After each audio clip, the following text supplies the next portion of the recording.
Hi guys, welcome to a brand new video. Welcome to this week's video.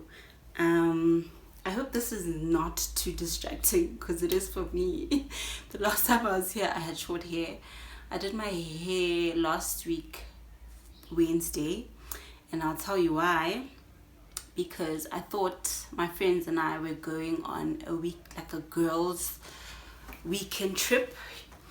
That never happened. I will admit that the only reason for this is because other braids came out here, so I'm trying to hide that. This is the best way I knew how to. So like I said, I was supposed to be on a girls trip, like a weekend away last week. Friday, we were supposed to leave on Friday, then come back on a Monday.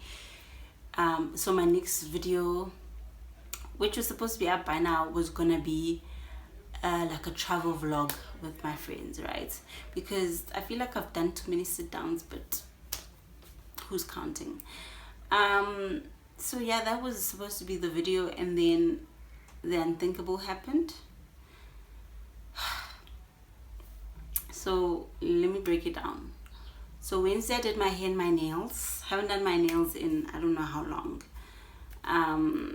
I was so lucky with the locums in the beginning of March that I was able to plan a trip and all of that, and like do my nails and my hair, right? So Wednesday did my nails, my hair. Thursday woke up pretty early, cleaned the house. I like coming back to a clean house, so I knew I was going home, so I was like, let me clean the house, make sure that when I come back everything is clean, you know.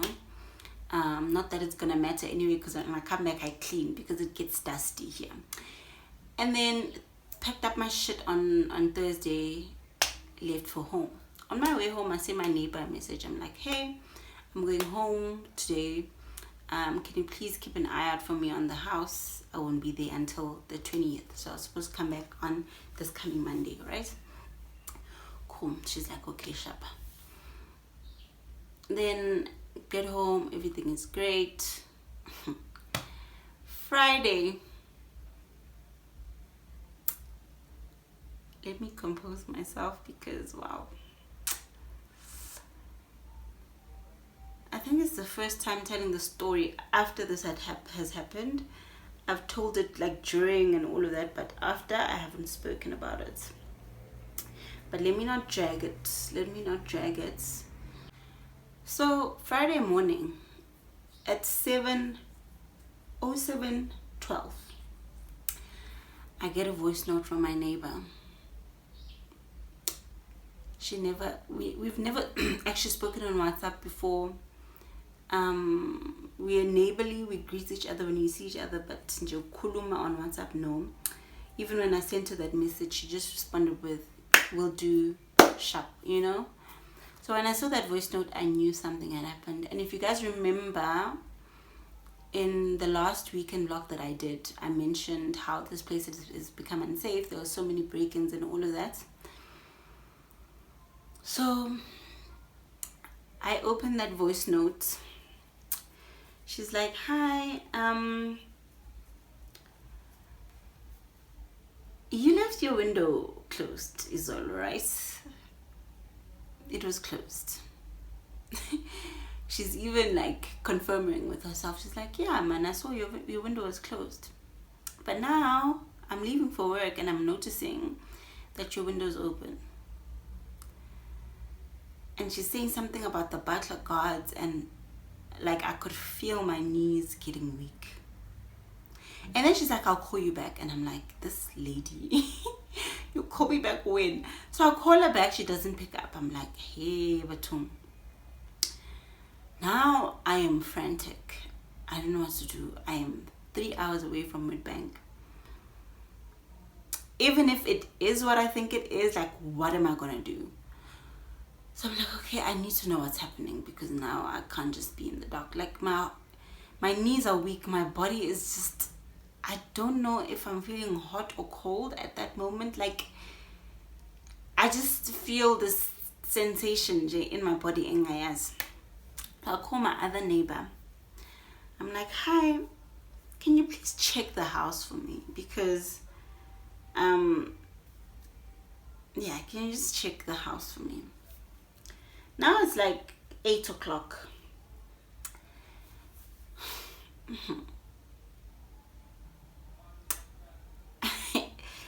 Hey, this was a bad idea because I'm PMSing as well. So she's like, oh, your gate is locked. I'm like, can you please jump? Because my fence is quite low, so even Olanga can jump over. I'm like, can you please jump? She jumps. She's like, yep, your buckler card by Pulil. I'm like, okay. And she's like, your door's open. Oh.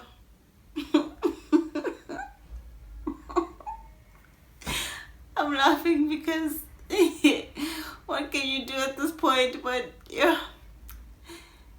I felt like I feel it now, like this feeling, and I don't even know how to explain it. Yeah, Maktua, the unthinkable has happened. That's how I felt. Like, you know, I knew it was unsafe, but I never thought. And like I just never thought, you know.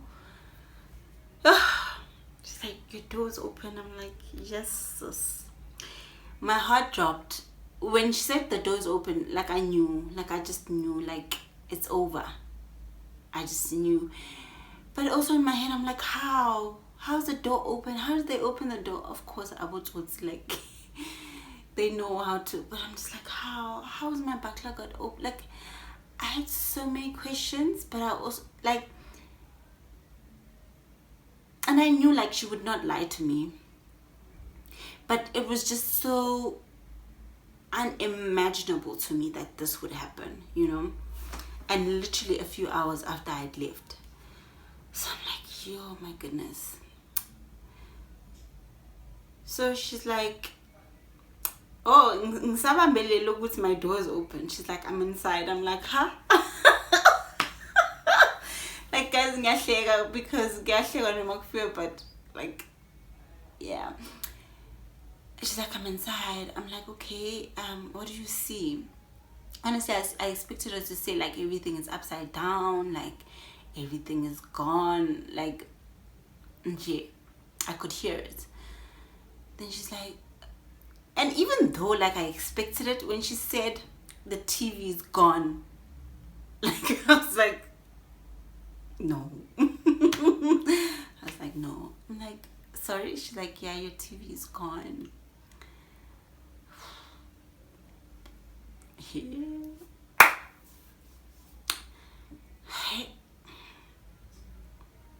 Or literally all I could say was, yeah. Like that's literally, I'm sure I'm going crazy. Or I was like, oh, okay, yeah, okay. Like I was trying to process, and I don't know why, but I was trying to figure out like how it happened. Like, okay, they took the TV, like, you know, I don't know, I can't explain to you. And in my head I was like, okay, did they take something else? But I was like, I really don't want to know. Like, knowing that my door is open right now, they probably broke a bike or somehow, and they took the TV was enough for me. It was enough for me to know I am traveling to Woodbank right now. I was gonna see. And also, like, you know, sometimes people tell you things and you imagine them, and half the time it's never, your imagination never matches up to what actually happened. So I don't want to make myself panic. Like I said, like, knowing that the TV is gone and they had broken in was enough for me to panic. I didn't need more information. So I was like, okay, now I need to get my ass to Woodbank, right? I was tired from the drive, like, before, because I woke up early, packed, not clean and all, so I was tired. I'm like, okay, I need someone to travel with me. I need someone to travel with me to Woodbank. I need a male to travel with me to Woodbank. So that I feel safe as well. See how the situation is, right? So I call my ex. I'm like, hey, this is what happened. Okay, wait, I'll call my mother first. Called my mother. I can't remember who I called. Oh, I called also another guy who stays around here. I was like, please go check for me as well, because I just needed some also, I don't know if it's just me, I kind of thought I needed a guy also in the space to just, I don't know if you understand, but yeah, it's like, please just go there. So he also called me. He's like, yeah, they broke in, send me pictures. I'm like, okay, sure. So I call my ex. I'm like, I need your help. I need to go to a bank now. They broke into my house. And then he's like, same time he's like, okay, I can drive you there, but I can't stay with you, because also I realized that when I get here, I'm gonna need someone to stay with, like who's gonna sleep over, because obviously I was scared, and also just for that comfort, you know. He's like, he can drive me, but he can't stay with me. I'm like, there was literally nobody I could think of. So I'm like, okay, sharp, I'll take that drive. So now I needed to shower, get a few things ready, and go. So, what is that noise? So with all of that, I'm like, I couldn't think of anybody else to call me, so it's like I'm justifying. But I called my other ex, I know, right, who stays like 2 hours away from here. I'm like, this is the recent ex that I broke up with in December. We hadn't spoken since then. Yeah, so I'm like, so I call him and he picks up, and I can't say anything. He keeps saying hello, hello, and then I just burst out crying. I'm like, yo, I'm trying to explain, because now he doesn't understand what's happening. I think he's thinking the worst, so I'm trying to, bring him back to the actual situation, because he keeps saying like, what's wrong, what happened, why you crying, Ganja? Because that cry that you try to hold in and then you just burst. Yeah, I was crying like that. So I'm like, no, I'm in Witbank, so I need you to meet me there, because I'm scared to go alone and all of that.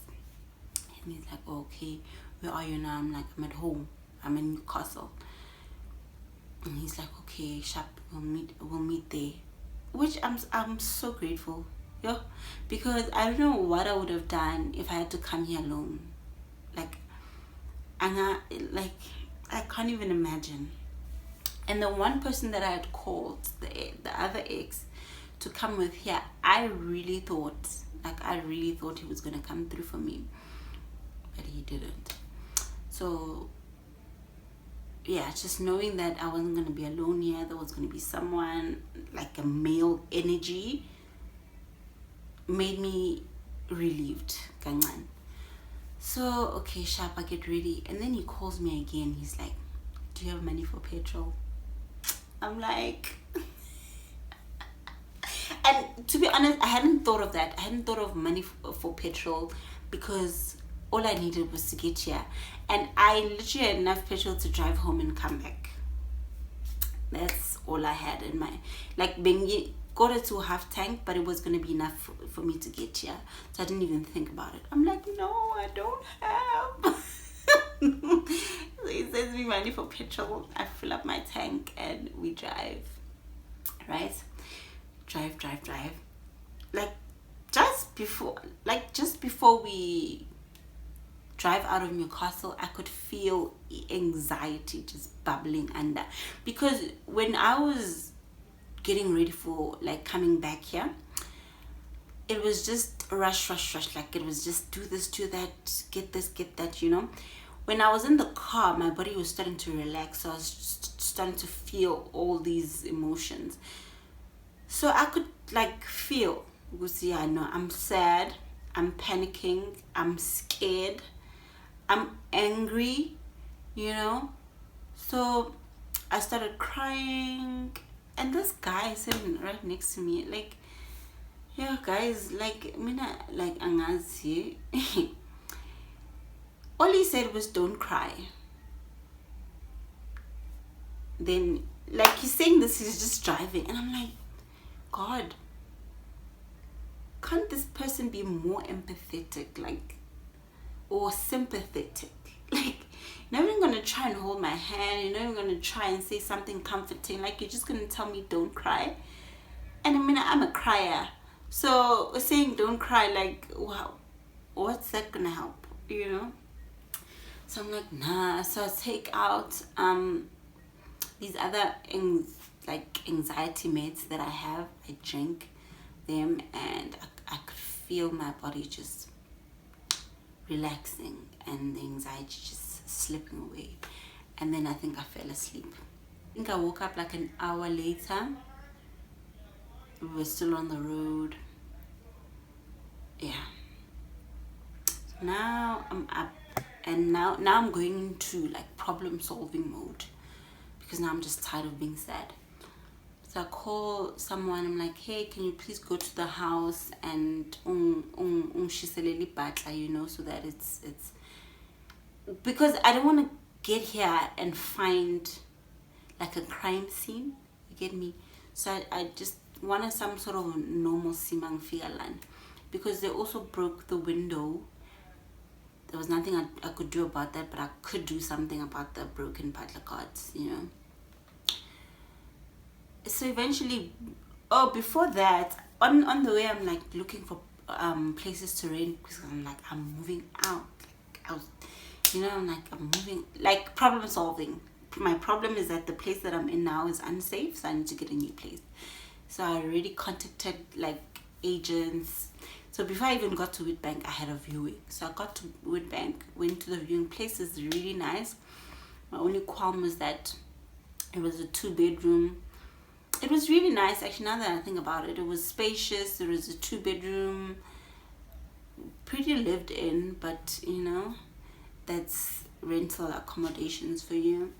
So yeah, the living area was big enough, because now I have a dining table and a big couch. So I had to find a place that's big enough for all of that. So it was big enough for both my couch and my dining table. Kitchen was a decent size. It was a ground floor flat. There was only one flat up above me, and there's space between the next. Like it was ideal, to be honest. Just to walk away from like a little complex in a nice suburb. I had a little yard, and I could still plant my vegetables. Like, now that I think about it, it was pretty decent. But it was 500 rands more than what I was paying here. They had a security guard. It was a gate controlled. What do you call it? Gate controlled complex. I don't know, but a remote controlled gate. Yes. What was I saying? There was a security guard there. There went a lot of units, so it was perfect. It was actually perfect. And before we left, I was like to the agent, please send me the application forms. I was ready to take it. Like, it was irrational, but I was ready. But I was also thinking, like, moving costs. Like, now I have to pay a deposit. And you guys know that I'm unemployed. So Yongimaleng now is literally accounted for. So now you have to pay a deposit. You have to pay a mover. You have to pay rent again. Like, even though the place was perfect, but deep down in my heart of hearts, I kind of sort of knew that I'm not gonna move. But I needed some sort of sign. So I tried to pray. I was like, God, please give me a sign. What should I do? But I was already set on I'm moving, right? In between all of that, I did call my landlord, made him know what was happening, and he's like, no, I understand if you move, which was not what I wanted to hear, you know, because also I had spoken to him about like the pandemic in the complex, the break-ins and the crime, and so he was kind of aware of certain things. So, and Shem, my landlord, is a good guy. Like, he's not ignorant or, you know.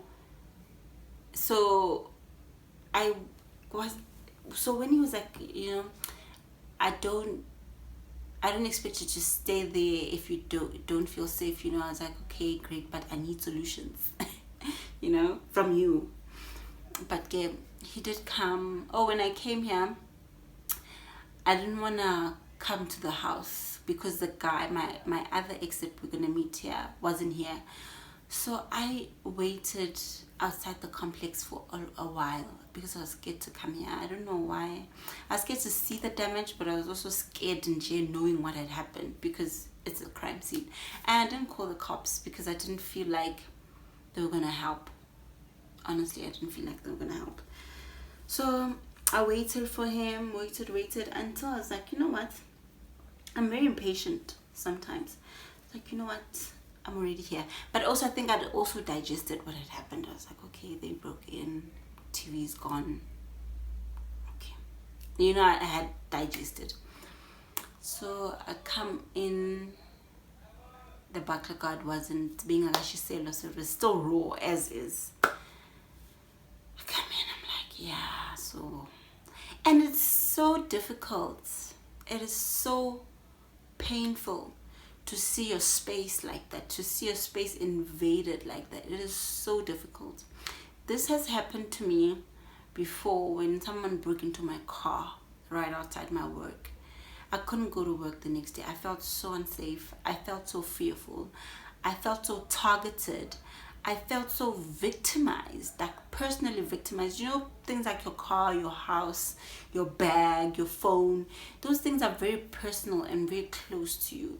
So to know that someone uninvited has forcefully gotten into your space and taken something, that thing is very painful, guys. It's very painful.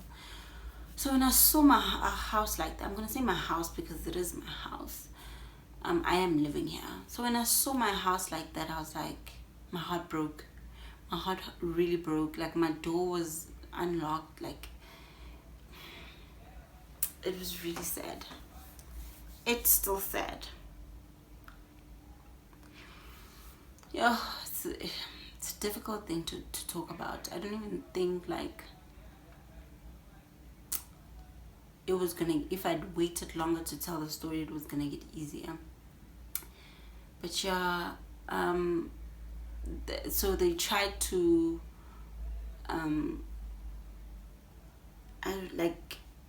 bavule the butler guard.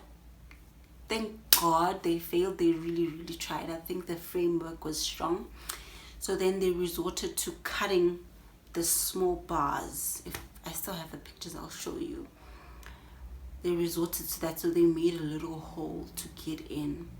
And I guess that's how the TV came out. But before that, I think they tried to get in using the window because they made a small chip which cracked the window, and then they cut, I don't even know how, they cut the thing that you use to open and close the window. They cut that thing, and then they managed to open the window. Then they tried to cut the butler guards to the window, and they failed. They're only burnt. I guess the baby sevens wasn't strong enough.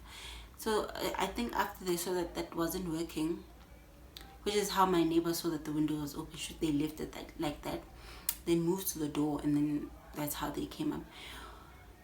Okay, my thing is, there's a solar light right next to the door, which my landlord installed because of the crime. So even when there's load shedding, which I'm assuming this happened during load shedding, akukho mnyama in the yard, So what infuriates me is that laba, they're so confident in what they're doing. And they're so disrespectful that they would come here knowing very well what's in the light la, and somebody might see them. You get me? But anyway, so yeah, so I got here. Not long after that, I figure I get the other, let's call him T. I figure I go T. And then that's when I actually had the guts to go in. So we went in through that hole, because being a vulegi batla, because they say kubegile, so we couldn't open it. So we went in through that hole. Vele, my TV was gone, my sound bar was gone. I'll show you a video of how my wall looks like. You guys are quite familiar with how my wall looked like before the mangene. So I'll show you how it looks like now without a TV. And it's been like this the whole week. Like I said, this actually happened like this time last week. I was here outside my door. I think around this time it's Vishisel Mnyango, and people were asking me how I am. Like, guys, I was, and on that Friday I think I felt okay because there were people around, like people, yeah man, they were comforting.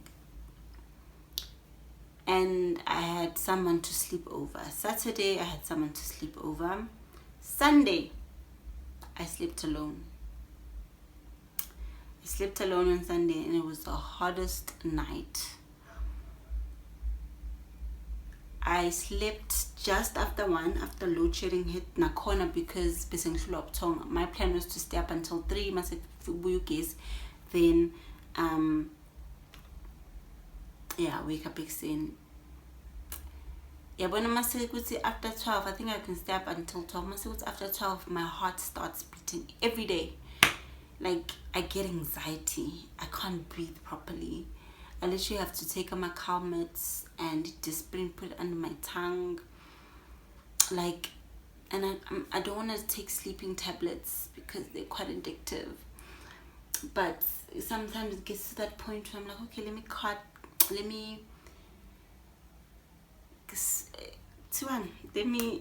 cut one whole tablet into half, like a sleeping tablet. It's been hella tough, guys. I think I've slept alone for about 2 nights. Wait, I slept alone on Sunday. Monday I think I slept alone on Monday as well, and Tuesday. Yeah, then Izolo someone slept over. But yeah, and then I think on Tuesday by Fagi alarm. So we did have beans, but they were not activated. So but they came and activated the alarm, which made me feel okay-ish to sleep alone, you know. Like I said, my landlord tries him, like now he's gonna put in an electric fence. So I'm not looking for a place anymore because he's gonna bump up the security. He also spoke about putting in some sort of backup system for me when so I really don't have a reason to move. Okay, I do, but like knowing that my problems and concerns are being addressed makes me feel safer and seen and heard, you know, and I'm really grateful to him for that.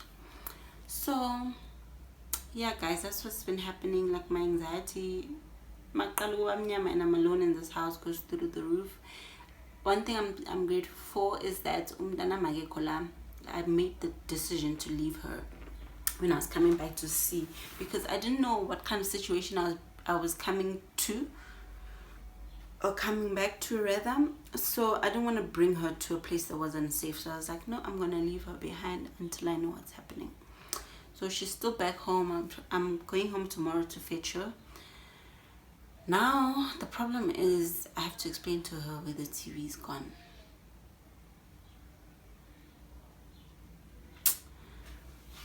But I didn't want to say this because it's premature but I might be getting a TV next week Wednesday. When I do, I will let you guys know. But one manja, I don't wanna, because I don't wanna jinx it, you know. When so many bad things happen around you, you start feeling like you can't announce certain things before they happen, because what if it doesn't work out? And March started off on such a great note. Like I got locums, I was gonna go on a trip, like it was gonna be nice, we were gonna spend some time home, and then things just took a sharp left and now we're here.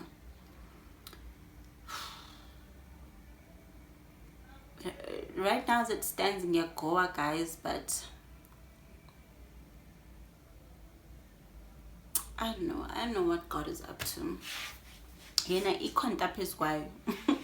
He is up to something. I just don't know what it is, and I don't know to what end, you know. But yeah, it is what it is. Thanks for watching, guys. I'm tired from talking. I haven't recorded in so long. Thanks for watching. I'll see you guys on the next video, and hopefully I will have great news on the next video. And please pray for me. I barely ask people to do that, but hey, I feel shaken. I even posted on my Instagram. It's like, no, I'm not okay. Like I'm in a dark space, mentally, emotionally. I'm in a dark space. But I also do recognize that I'm still blessed in all of that, which is quite crazy. Like I'm so grateful for a lot of things, but I'm in a dark space. Angiko righty. Things aren't, something is missing, like things are just not coming together, you know. So I'm really just asking you guys to keep me in your prayers. Yeah, I'll see you guys on the next one. Bye.